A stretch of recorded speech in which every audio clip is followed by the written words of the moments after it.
Hello, and thank you so much for joining me on my podcast today. In fact, today we're on the 14th episode. We thank many of you that have been watching it on Diamond TV, on GOTV Channel 20, and of course, the many from around the world that have been calling because they watch our reruns on my YouTube channel, Dora's Leah Conversations.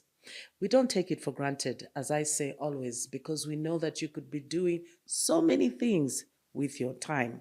Now, on the conversation today, since it was first discovered in Zambia in 1980, we know that many families have lost their loved ones from HIV/AIDS. There's still stigma surrounding the disease, even after the introduction of ARVs, the antiretroviral drugs that have helped many people with HIV/AIDS to live productive lives. Now, one young man has decided that enough is enough, and he's going to share his story with us today on how he is managing. Let us welcome Anthony James Batts. Welcome to the podcast. Thank you, Dr. Sidia. I'm humbled to be here. Oh, you are very, very brave, and I think it's important to share such stories. Thank you. Now, just from the beginning, let me ask, why are you here today? I'm here because I'm HIV positive. I've been positive. I found that in 2010. So I've had an interesting journey.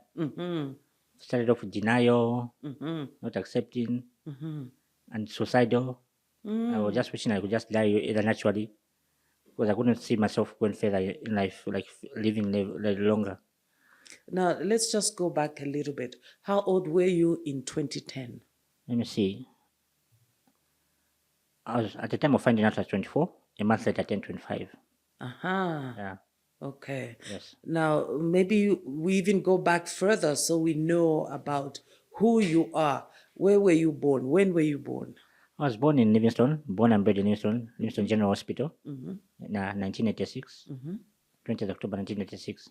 And you went to school there? Born and bred, madam. Okay. So I did my primary school at Parents Primary School from grade 1, grade 7. I did my grade 8 to grade 9 at St. Raphael Secondary School of Boys. And I finished my 10 to 12 at Linda Secondary School. Yes, madam. And when did you come to Lusaka? I've been coming to Lusaka back and forth since 2007. Since 2007? I've been living between Lusaka and Windhoek. Okay. Yes, madam. Okay. And when you finished school, what did you go into? Did you start work or did you go to college? I did some computer courses. Yes. And I also went to Bible college. And also, because of HIV, I was prompted to train in psychosocial counseling, just to be of help out there. If I can go back again a little bit before 2010, what did you know about AIDS? Did you encounter it in your family? Did you learn about it at school? Do you think you had sufficient information at school? At school, no. Maybe they're talking about it, but maybe in other classes, but not in the classes I was in. At school, I never learned much about HIV.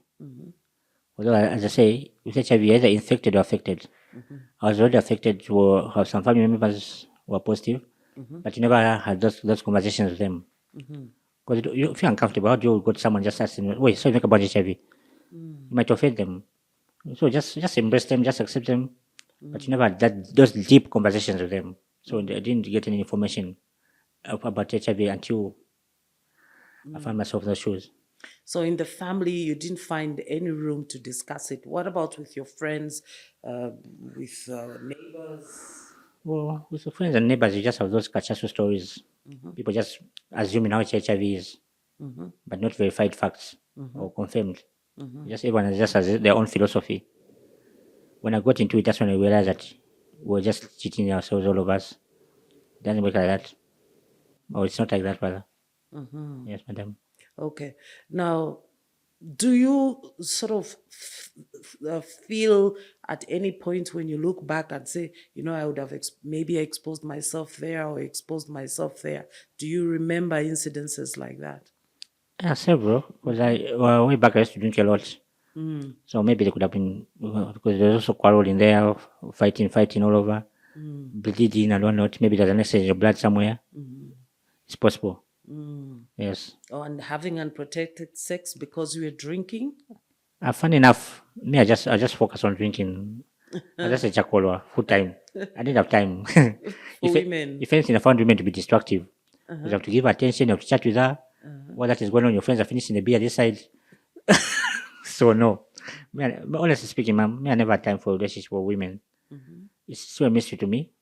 I can't pinpoint anyone because that would be a defamation or something. Yeah. So what I did is just after all that suicidal depression, denial, after going through all those phases, someone, a friend of mine, who turned out to be pretty positive as well, told me that, Anthony, just accept before you hate people. You're going to hate people in the long run if you're going to be overthinking and assuming that this one infected you, this one infected you. You're going to really ruin all your relationships. But let me ask, as a young person, were you concerned at whatever point you had sex? I want to assume you're still not married. Were you ever somebody committed to using protection, to using condoms? Yes, I was, madam. How did that come about? Was it from talking to your friends that, guys, we need to live long, we need to use protection? No, most of us guys, just to avoid impregnating someone who are not ready to be fathers. Okay, so you're more scared of making somebody pregnant than getting Yes. HIV. Yes. Okay. Yes. And that's why you feel that you can't pinpoint at how you could have gotten the disease. Yeah, I can't. Okay. So in 2010, what happened? How did you start thinking about, I need maybe to go and get an HIV test? Explain to us what happened step by step. How did it come about for you to finally find out? Okay. So, like I said, I used to live between Lusaka and Windhoek. So this time I was traveling to Windhoek, family car. We started off from Lusaka, going to Windhoek. So somewhere along the way, I just started feeling sick, drowsy, and all that. You started feeling sick? Yes, and drowsy. It was the first time? No, I just my things, my illnesses coming in back and forth. Okay, for quite a while. Yes. And you couldn't explain it? Yes. Okay, so you were in the car? I'm in the car. I'm just all sick, all drowsy. Then we reached Livingstone. We stepped over because it's a 2,000-kilometer journey. That's over. It was 24 hours. So we stepped over. In the morning, we started off. When we started off in the morning, I just developed a cough. That thing now graduated to cough, severe cough. So I reached Windhoek at night. My father told me, tomorrow just sleep and rest because you're too fatigued from the journey. But after you are rested, the following day, go to the hospital, Windhoek Central Hospital. Go for test. They check that cough. So it was a very bad cough, not like a normal. No, very severe cough. So I went to the hospital. Dr. Faith is a Zambian doctor. The one who attended to me. She first suspicion was TB. She tested me for TB and all that. There was nothing. So she tested my urine for any infection. There was nothing. She took me to a private room, checked my private parts, tested my private parts for any STI.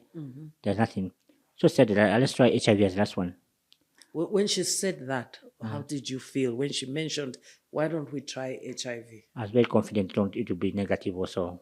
You were very confident. Very confident. Because my lifestyle didn't have that promiscuous history. But you don't have to be promiscuous to get HIV/AIDS. I didn't. You know I was ignorant now that time. Yeah. So that's just when it came out positive. I was like, no, madam, test again. That can be me. That's the first step of denial. Test again, came out positive. In Namibia. Windhoek, Namibia. Came out positive again. So now she started trying to explain to me, canceling me. She was just talking. I wasn't hearing what she was saying because I was too shocked, too confused. So I phoned my dad. He was at work. Like, Dad, I've been found positive. Dad, your father was still in Namibia at that point? Yes. Okay. Said, Dad, I've been found positive. So Dad said to me, just calm down. Don't do anything drastic. Just calm down. We'll discuss when we get home. Then he phoned my sister in Lusaka. He told her the bad news, sad news. She was pregnant at the time. She was heartbroken. Your young sister or older sister. She was heartbroken. So we got home. The whole family came together. They trying to encourage me, trying to help me accept. They tried to educate me and all that. The more I got counseled, the more I went to the clinic for counseling. The more I understood that the symptoms were there, madam. I just never knew them. Constant flu. I was having flu. For a long for a time. long time. Diarrhea. I was always being hit by diarrhea. But I come up with an excuse that maybe it's that pie I bought that day, Pie or the beer I was or drinking. the chitumbo I bought that time. Yeah. Fever. I chill out a lot. I'm always at night in the club, cheating my boys, maybe people not getting all those things. And I was losing weight. I lost just weight, just loss of weight. My normal weight, because that time I used to be a slim boy naturally. My normal weight would be like 31 kg. Yeah. But it went down almost 20 kg. At one point, almost 25 kg. Mga sa yeah. So all those were symptoms, which out of ignorance, I never paid attention to. Now, when you kept saying, I'm not feeling well, I'm not feeling well, clearly you sound like a guy who's always around friends in the clubs. Yeah. What were your friends saying? Those my They'll ask you to drink Puriton, or septin or something. self-medicate. Just performance. Go to some things like that. Yeah. And AIDS, HIV was the last thing on your It mind. never crossed my mind. Okay. And oh, by the way, madam, after I found out that she had positive, Dr. Face now, after trying to talk to me, she asked someone to check my CD4 count. When she checked the CD4 count, it was at 14. And the reasonable CD4 count is supposed to be 400. So my immune system was very weak. All those my symptoms, because when your immune system is, So there was no viral load suppression. yes. And HIV itself is manageable. HIV doesn't kill, as everyone knows. But if your immune system is not managed well, the HIV is not managed well, your treatment is not managed well, that's when you go into AIDS. Now tell me, from the day you found out in Namibia, what was the first month like? Do you remember how the first month was like? What did you change? What did you start doing? Did you stop drinking immediately? Did you start calling your friends? What happened in that first month? That's why all the suicide, the depression, the denial was in that first month. And I didn't stop drinking, which was frustrating the doctors. Because they advised me to stop drinking. So when I started medication, because medication and alcohol don't go hand in hand. So if I was going to be drinking and taking medicine, I wouldn't do anything. But I was still drinking, madam, still drinking. Now I'm drinking illegally now. And heavily so. Yeah, because now there's that drinking now for depression now, frustration. You were thinking maybe let just the alcohol kill me. Anything, something must kill a man. Yeah, anything. I just drinking. But when I go for my review, they're trying to check my blood count, my count, they find some traces of alcohol there. To create a lot of noise, talking. The doctors will be shouting. At home, they'll be shouting. Well, tell us that meeting with your family the first time. Yes, madam. How was it like? You come from the hospital a week later, 2 days later, you have this family meeting and you're talking to your sister on the phone. How was it like? Well, they were encouraging me, but for me, I was just in tears. You were just crying. Yeah. It was a very dark period for me. The shock was too much. What did your mother say? Well, my stepmother is a pharmacist, worked at the same hospital I got tested. She's the first one to calm me down at the hospital there before I went home. She prepared me mentally, whatever, emotionally.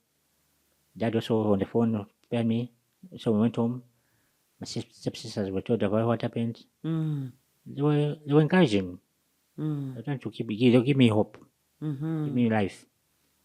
Sometimes in families, we hear stories when somebody says they're HIV, the other members of the family distance themselves, sometimes because they are scared, they're living in the same house with you, they might be infected, because people don't have the facts, even up to date. Did you feel that from your family at all? Thankfully enough, my family, which is weird, they were knowledgeable about these things. Me who lived with them, I wasn't. The irony. Yeah. So they were knowledgeable about it. They told me that HIV doesn't kill. When starting medication, just adhere to the medicine. I know that when you see your CD4 count will improve. Like they told you, stop drinking. I know that.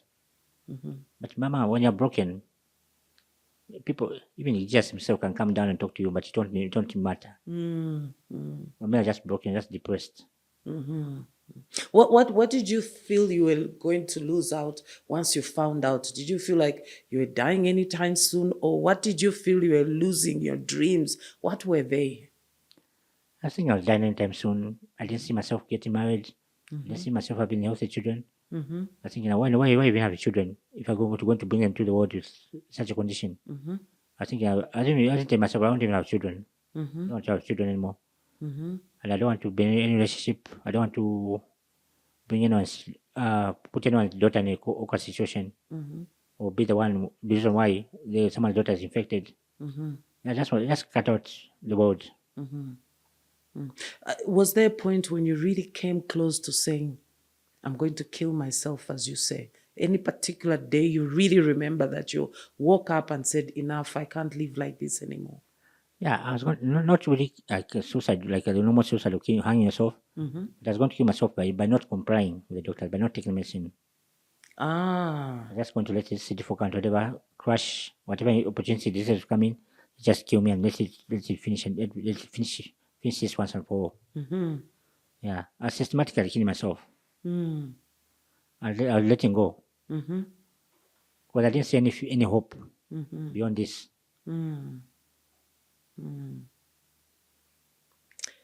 Well, that is our guest for today, who decided to come forward and talk about his status in terms of being HIV positive. In 2016 and in 2021, there was a study done by the government of Zambia and the Zambia population-based HIV/AIDS assessment survey. Now, there were some very particular findings in that survey. The first one, of course, that 11% of the population is actually HIV positive, and out of that, 14% are women and 8% are men. And this was a study in the age range of 15 years and above. Another important finding was the annual incidence, the rate of new infections. It was again found that about 0.3% are new infections each year, which is about 28,000 people per year, again in the age group of 15 years and above. Once again, the majority is said to be women. And then lastly, there were some disturbing findings in terms of viral load suppression, being able to manage the disease and reduce the viral load. While generally there was an over average 85% in terms of women and men infected with HIV AIDS, it was quite concerning that between women who are the age 15 to 24 and men 15 to 34. That is where there was continued reduction in viral load suppression, meaning that it was actually increasing their chances of actually getting diseases due to being HIV positive, because they were not, as we heard from Anthony, managing the disease, or were actually in denial and refusing to manage this disease, to live healthily so that they could actually contain the disease. But we'll hear more from Anthony after the break.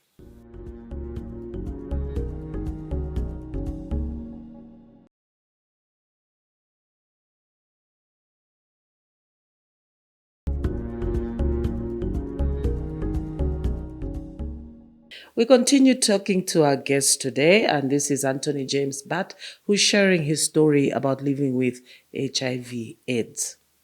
Growing up, did you go to church?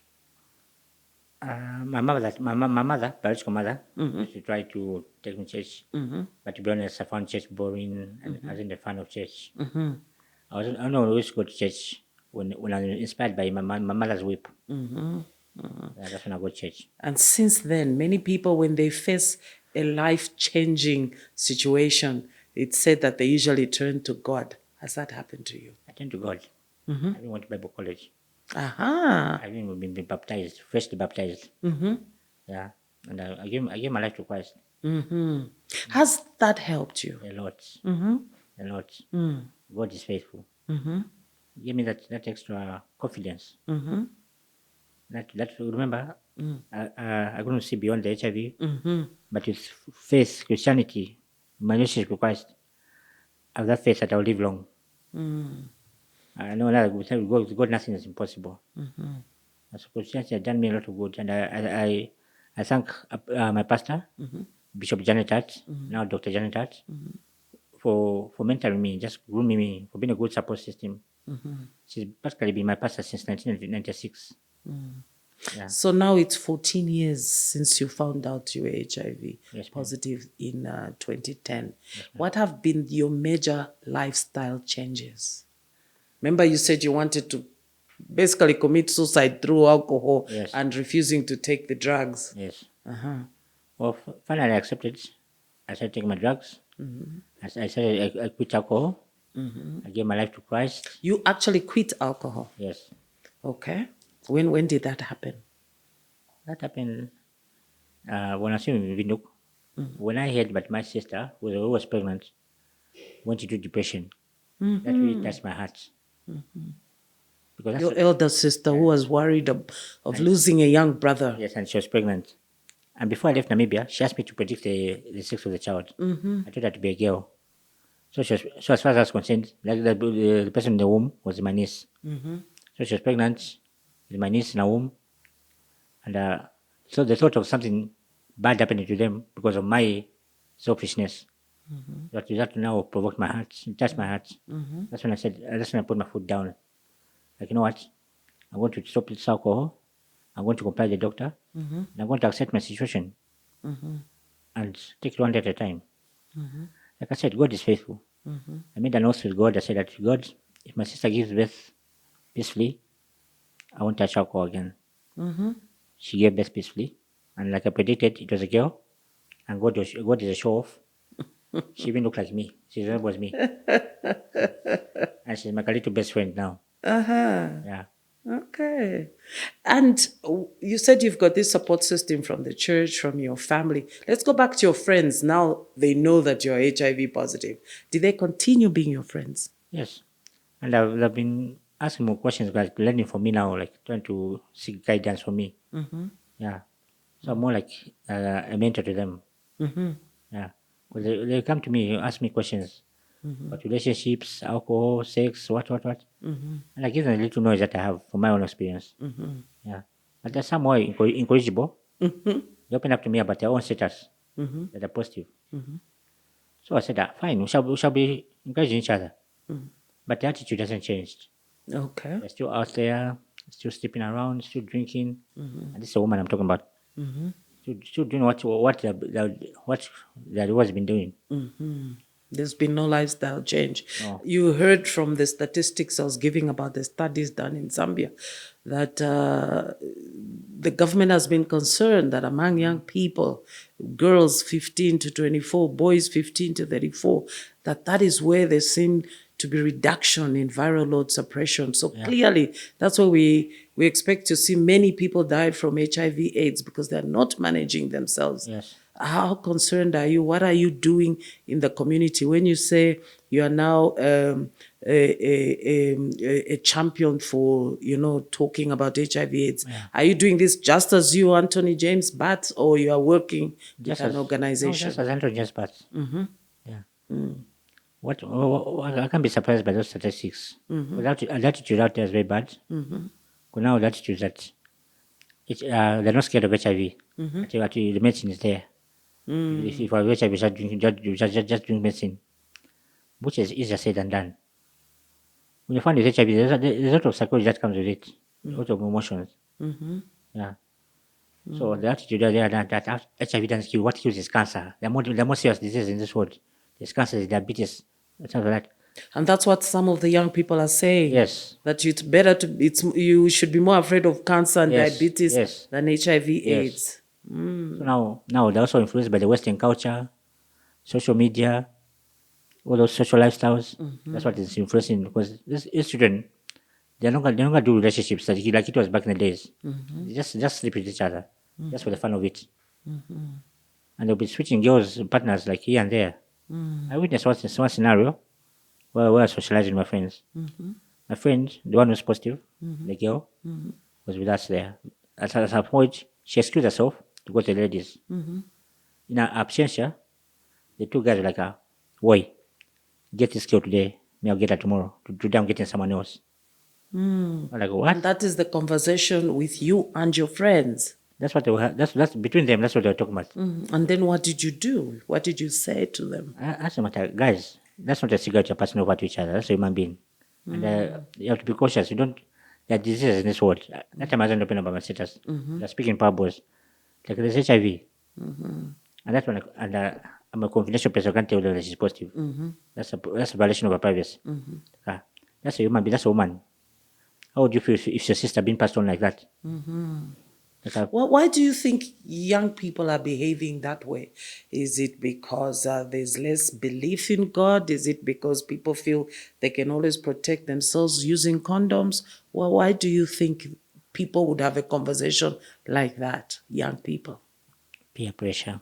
Peer pressure. And also Western culture, which is influencing them too much. The music they're playing, the music, the lyrics they're hearing, trying to emulate those stars when they're Wayne, getting girls, sleeping around, what they call body count, where you count the number of people accept to see who's got the highest body count. It's like a competition with them. That culture has contributed negatively to the fight against HIV. What do you think can change then? What can get that to change?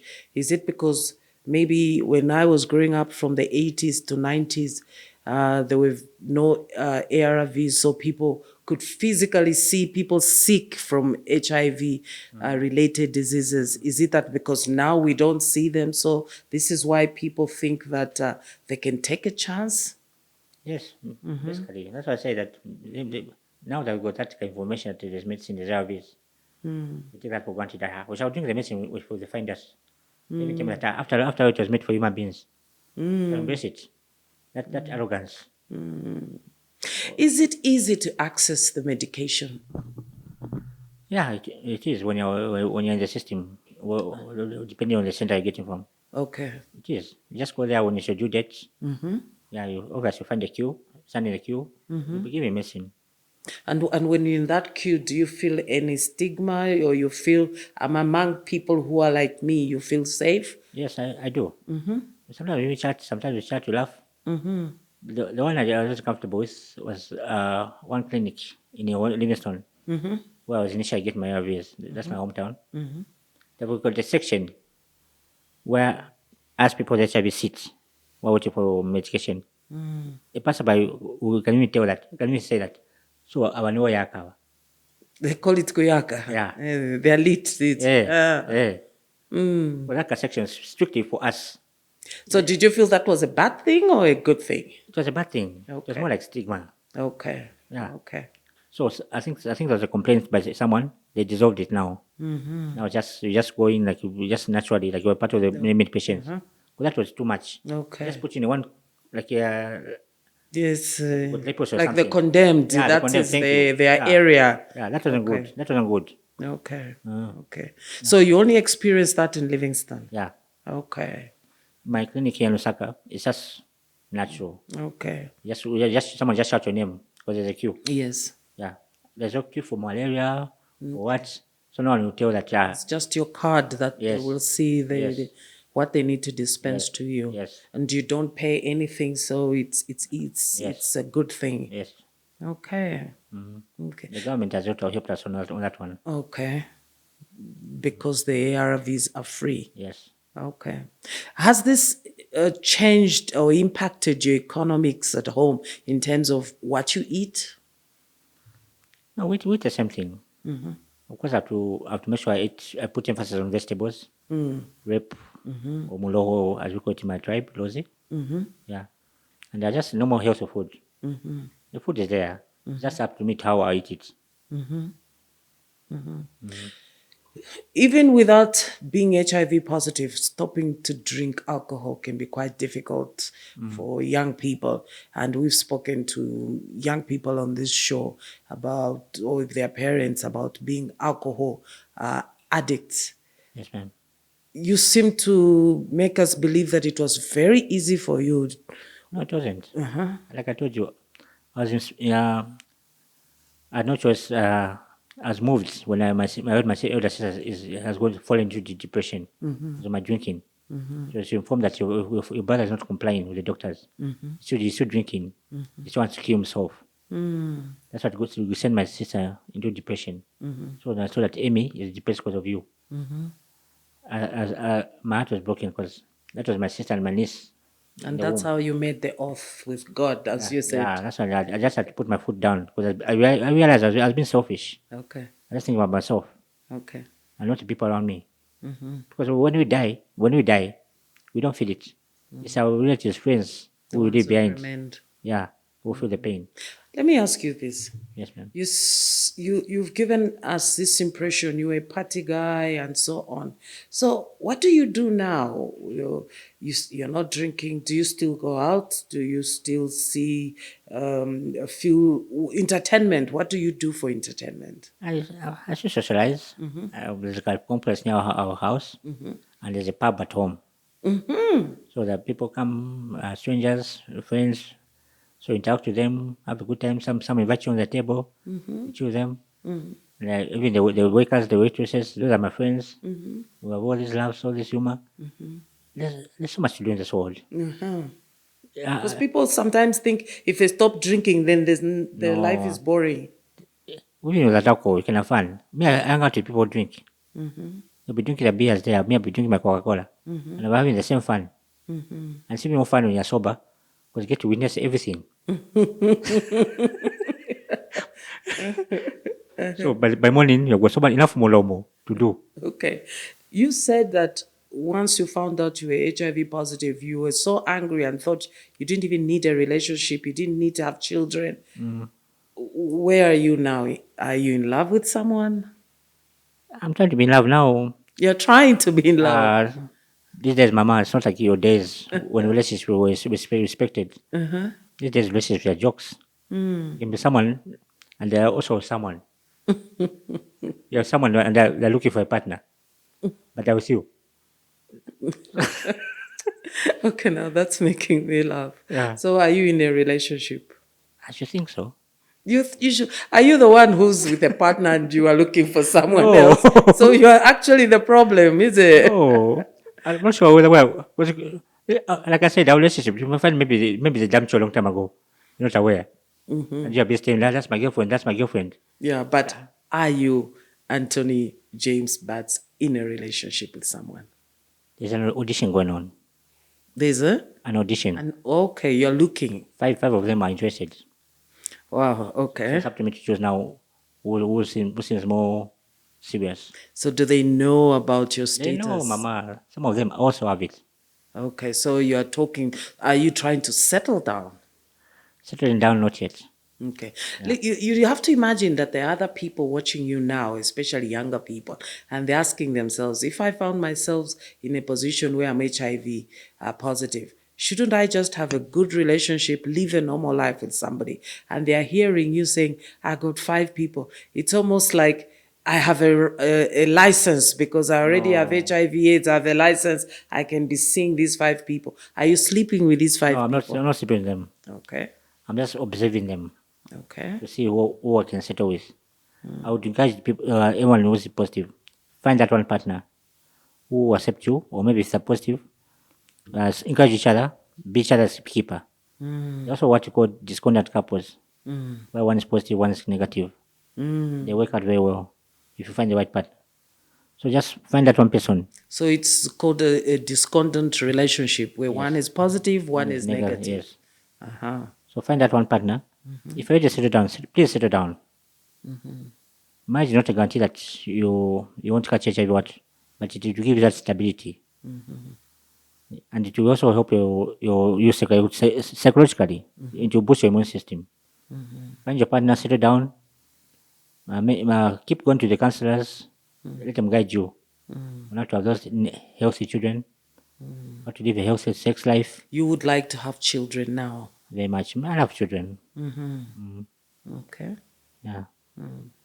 Is it easy to access counseling in Zambia? You were talking about being counseled in Namibia. Is it easy to access counseling here? It is. Just go to the hospital. Request for a counselor. There's always someone there. Mm. And there's that confidentiality, that privacy. You can have that confidential conversation. No one will suspect you of anything. And counselors are under oath not to disclose whatever details. Yeah. So you can just let your heart out, just have that conversation. And counseling is good. You get a lot of information. Because those people are trained. They're given data which they communicate to you, the client. Okay, so you asked to come on this program. What did you want to get out of this? What did you want people to feel, to think? Because after this, everybody's going to know who you are and your status. So, what did you want to get out of this? Why now? To fight stigma and denial. Because I came out public about my status after the death of my friend, a very close friend. We were tight like that. She was like she died at 21 years old. That was some years back. So after she died, after she was buried, her sister told me that your friend was HIV positive, but in denial. She never accepted that condition. So, you didn't know that I at didn't know all? that. And the thing is that I never opened up to her because that time I was very confidential about my status. You're also hiding your Yes. status from her. Yes, even as she was hiding her status. So after that, a sort of guilt gripped me. Like, maybe if I open up to this girl, perhaps she'd have opened up to me. And who knows, maybe we'd have been encouraging each other. And she wouldn't have felt alone. Because this girl used to play around, not play like irresponsibly, but she liked cheating with her friends. I know that partying, I know that she was just a normal girl like any other girl. So obviously the thing was that if I open up, these friends of mine they will cut me off. Because there's like a fear of having an HIV person in your group and people find out. There's that thing like maybe even you guys are positive. But stigma is still there, mama. Still there. Just now it's just a bit more calculative, but it's very much there. There's still a lot of stigma. Yes. Ooh, as we end, I just want to remind us all about the statistics from the study that was done by the Zambia population-based HIV impact assessment survey, that there's a reduction in viral load suppression among women 15 years to 24 years and men 15 years to 34 years. These are the active young people. These are the young people in colleges. These are the young people who are supposed to be the future of Zambia, but that is where they're at more risk of actually having HIV AIDS related complications. But what do you think is going on? Even with the ARVs, many of them just don't want to take the drugs. They just don't want to live healthy. Denial is there. Denial is number one. Segregation, stigma, and just the casualness of it all. The whole mkwala uliko medicines there. I can just be wild as I can. Like Because they are ARVs, they can yeah, continue to be yes. wild. If I'm positive, I'll just start drinking if they tell me. Because now they respect cancer more, diabetes more. They got those as the more serious conditions. Alcohol is just HIV is just a joke. Well, would you say in Zambia we have an HIV/AIDS problem among young people, but from your experience that we actually also just have a whole alcohol problem, Yes. alcohol addiction problem Yes. among young people? And it's not only young people, ma. Even the elders out there, they're also getting wild. Those are supposed to be the role models. So if the young ones are seeing these buddies, join life like that, they get prompted also. Yeah, and then the younger ones. So alcohol is a major contributor to this thing. Okay. Because Zambians drink a lot, and there's too much sex out there, especially in universities, colleges. And the young ones are now inspired by, like I said earlier on, this is my Lil Wayne, hip hop, whatever. What they hear Lil Wayne's talking about when he's talking about sex. 'Cause those guys, they commercialize sex. They make sex look like a very good thing to do, by all means. So they try to, Even unprotected sex. yeah. They know those people are just working. That's just a job. They might be actually be responsible for something in their personal lives. Yeah. So it's misreading of social media also. Social media is a big contributor. Okay. Because on social media, those fake lifestyles, which people believe as gospel truth. But if you see that person posting, you meet them in real life, it's a contradiction. Okay. Maybe the guy just a wire. But on social media, they put on this front. Okay. But they're happening, they're sleeping with girls, or they're sleeping with guys. Like I told you earlier on, it's all about who has the highest body count. They Okay. take pride in this body count. Who has many more people they have slept with? Yes. Okay. Well, Anthony James Butt, I think you're very, very brave to have agreed to come on this show to share your story. It's been a long journey since 2010 when you first found out that you are HIV positive. You shared your suicidal thoughts, Yes, but ma'am. also the courage it took for you to make your contract, so to speak, with God that you were going to do Yeah. something right because of the love your family had shown you. Thank you so much for coming on this program Thank you, and ma'am. continue to encourage other people who are living, especially young people who are living with HIV, AIDS as well. Thank you, ma'am. That was our podcast conversation for today. AIDS is real, it is still there. They are ARVs, but it is better to be safe by making sure that you don't get infected in the first place. The study I was referring to by the Zambia population-based HIV impact assessment shows that the incidence rate for Zambia, that is annual infections, is 28,000 each year, and the majority is among women. So it is important that we all take responsibility to make sure that we protect ourselves and do get to know what your status is so that you can begin treatment immediately. Thank you again for joining us on this podcast this evening, and I'll see you next time. Good night.